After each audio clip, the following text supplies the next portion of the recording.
तो आज का जो हमारा शेयर रहने वाला है वो है garden rich ship builders and engineers limited, short form में GRSL लिमिटेड। अब वही दूसरा जो शेयर हमारा रहने वाला है वो है मस्गाव dock ship builders limited.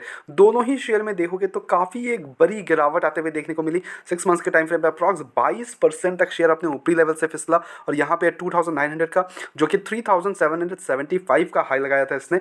Late me pull this out, या अप्रॉक्स यहाँ से अपना 3775 का हाई लगाता है। उसके बाद जो गिरावट आती है शेयर में, लिटरली बहुत ही बड़ी गिरावट आ रही है। ठीक है, एट द सेम टाइम वही GRC का भी सेम हालत है। GRC को भी देखोगे तो यहाँ पे 1 ईयर्स के टाइम फ्रेम पे शेयर अपना हाई लगाता है यहाँ पे अप्रॉक्स 3500 के आसपास। उसके बाद एक बड़ी गिरावट और गिरावट के बाद कंटिन्यूसली में फिसलते हुए देखने को मिल रहा है share. Now the main question comes here कि अब इस लेवल्स पे करना क्या चाहिए। Should we sell it, should we buy it और should we hold? That was we will understand in this video. पूरा वीडियो अंत तक अंडरस्टैंड करो एंड देन कुछ भी डिसीजंस लो। ओके, जल्दबाजी डिसीजंस नहीं लेने हैं हमें। ठीक है, पहला चीज़ तो अंडरस्टैंड करो इनके फंडामेंटल्स। तो पहली चीज़ जो मैं आपको लेके चलूँगा इनके फंडामेंटल्स पे। यहाँ इनके फंडामेंटल्स पे आओगे तो दोनों ही शिप बिल्डिंग इंडस्ट्री से बिलोंग करती है। ओके, एक छोटा शेयर है। मार्केट कैप गार्डन रीच का 24,000 करोड़ का मार्केट कैप है, बट स्टॉक का पीस 36, industry P 52। Very undervalued share. डेप्ट इज 32 करोड़ विच में डेप्ट इक्विटी टू 0.01। लिटरली कोई डेप्ट का इशूज़ ही नहीं है इस शेयर में। ओके, वही बैलेंस शीट में कंपनी के पास 2000 करोड़ के रिजर्व्स भी पड़े हुए हैं। ओके, डेप्ट का चांसेस तो बिल्कुल भी नहीं है। Operating margin is 10%, profit growth is 74%, PE ratio is 0.86 and वही अगर आप पेट्रोल स्कोर की बात करें तो 8 के अराउंड है, यानी कि बाइंग देखने को मिलती है।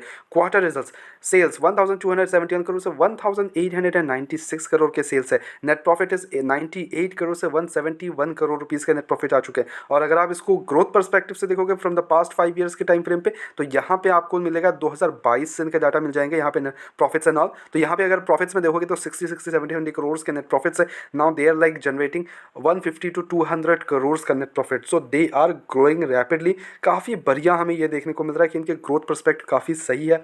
क्लियरली देखने को मिल रहा है इनके ग्रोथ में हमें इजाफा देखने को मिल रहा है। ठीक है, ये बहुत बढ़िया है। Eight the same time order book बहुत बढ़िया हमें इंक्रीज आप देखने को मिल रहा है, विच इज़ अ गुड थिंग है। इन्वेस्टर्स की बात कर लो तो 74% की होल्डिंग अभी भी प्रमोटर्स है, यानी कि जो मेजॉरिटी स्टेक है वो अभी भी प्रमोटर्स ही होल्ड करते हैं। और FIS 3.26, DIS they are holding 1.99 and public is holding 20.25। तो यहाँ भी देखोगे तो प्रमोटर्स मेजॉरिटी स्टेक होल्ड करते हैं, but at the same time FIS के पास देखोगे तो दे आर लाइक कि बाइंग किया था इन्होंने जून क्वार्टर में, बट नाउ इन्होंने थोड़ा बहुत सेल किया है because obviously profit booking and all. वही हालत DIS के साथ भी है, बट पब्लिक कंटिन्यूसली बाइंग कर रही है यहाँ पे। और वही अगर हम इसके मस्गाव डॉक की बात कर ले तो सेम ही इंडस्ट्री से बिलोंग करती है, but Mazagon dock is a large cap share वे दे जो इनका मार्केट कैप 91,000 करोड़ के आसपास का है। वही स्टॉक का पीस 37, इंडस्ट्री पीस 37.8। तो यहाँ पे भी आपको देखने को मिलेगा Fairlie valued.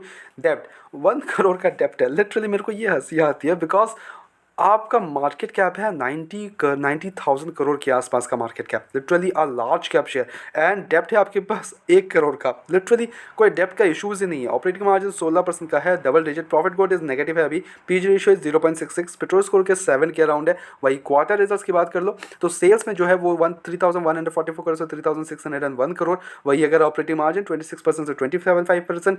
Net profit 807 crore से 880 करोड़ के नेट प्रॉफिट। अगर आप ग्रोथ के पर्सपेक्टिव से देखोगे तो पहले इनके पास 300 करोड़ के नेट प्रॉफिट हुआ करते थे। Now they are like generating 800 crore के net profit. So yes, they are growing very very rapidly at the same time. तो दोनों ही कंपनीज में जो कॉमन चीज़ है वो ये है growth. Like literally they are growing very fast which is a very very interesting thing. Okay, वो small cap हो गया शेयर, ये हो गया आपका large cap share. Okay, large cap के हिसाब से भी काफ़ी अच्छी ग्रोथ देखने को मिलती है। इन्वेस्टर्स की बात करें तो 81% की होल्डिंग प्रमोटर्स के पास है, यानी कि इन फ्यूचर हमें OFS वगैरह आने के चांसेस देखने को मिल सकते हैं मस्गाव डॉक में, तो उसके लिए अवेयर रहना। FIS की बात करें तो 1.80, DIS के पास 5.37, पब्लिक के पास 11% की होल्डिंग है। तो यहाँ पे भी अगर आप देखोगे मेजॉरिटी स्टेक तो अभी भी प्रमोटर्स होल्ड करते हैं। अगर प्रमोटर्स अपना माल बेचेंगे, जो कि 75% लाना जरूरी है, तो वो 75% जैसे ही आएगा उसका जो बेचेंगे वो ऑब्वियसली FIS और DIS या फिर पब्लिक में बेचेंगे। ठीक है, तो ये एक बहुत इंटरेस्टिंग रहने वाला है। Eight the same time main question comes here कि अब इस शेयर में करे तो करे क्या, दोनों ही शेयर में। तो देखो, अंडरस्टैंड करो, we are totally bullish on the ship building sector for the next 5 to 10 years because there is no issue on this kind of shares.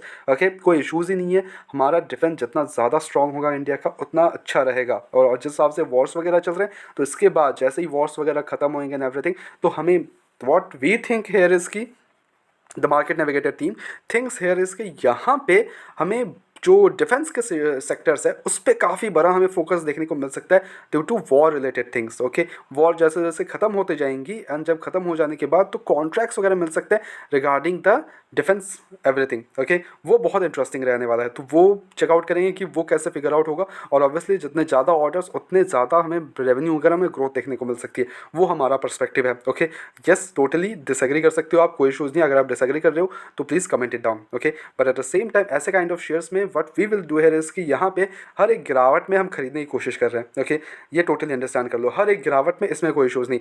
यहाँ से गिरावट आता है वी विल बाय, यहाँ से गिरावट आता है वी विल बाय, तो यहाँ पे अब करना है आपको बाय ऑन डिप। ठीक है, तो ये सजेशन एक्सेप्ट कर सकते हो कि लाइक हाँ बाय ऑन डिप कर लो आप। ठीक है, eight the same time fresh entry के मैं बोलूँगा, देखो फ्रेश एंट्री कर सकते हो बट 10 to 20% से ज़्यादा अपना डिप्लॉय मत करना इन वन गो। देखिए ऑन वन गो एक बड़ा अमाउंट डिप्लॉय करने की अभी कोई जरूरत नहीं है। जिस हिसाब से वॉर्स वगैरह देखने को मिल सकता है, अगर गिरावट देखने को मिल गया तो आप और भी पैसा डिप्लॉय कर सकते हो धीरे धीरे। ठीक है, तो ये कुछ स्ट्रैटेजी आप अपना सकते हो ऐसे काइंड ऑफ शेयर्स में। तो ये टोटली आप पे डिपेंड करता है, आप स्मॉल कैप चाहते हो या लार्ज कैप चाहते हो। स्मॉल कैप थोड़ा रिस्की होता है, लार्ज कैप मज़गाओ डॉग जैसा वो सेफली होता है, सेफली खेल सकते हो। बट आपको अगर दोनों चाहिए that's totally up to you, you can do whatever you want. Okay, by the way हमारी तरफ से कोई भी बाय एंड सेल कमीशन बिल्कुल भी नहीं है दोनों ही शेयर में, तो please then don't take as a buy and sell commission, take it just an educational purpose के तौर पे वीडियो को लो। Go ahead do own research as well and then make the investments. Blindly किसी भी विश्वास करें इन्वेस्टमेंट्स ना करें। ऐसे रेगुलर अपडेट्स को चैनल को सब्सक्राइब करो, वीडियो को लाइक करो। मिलते हैं नेक्स्ट वीडियोस में।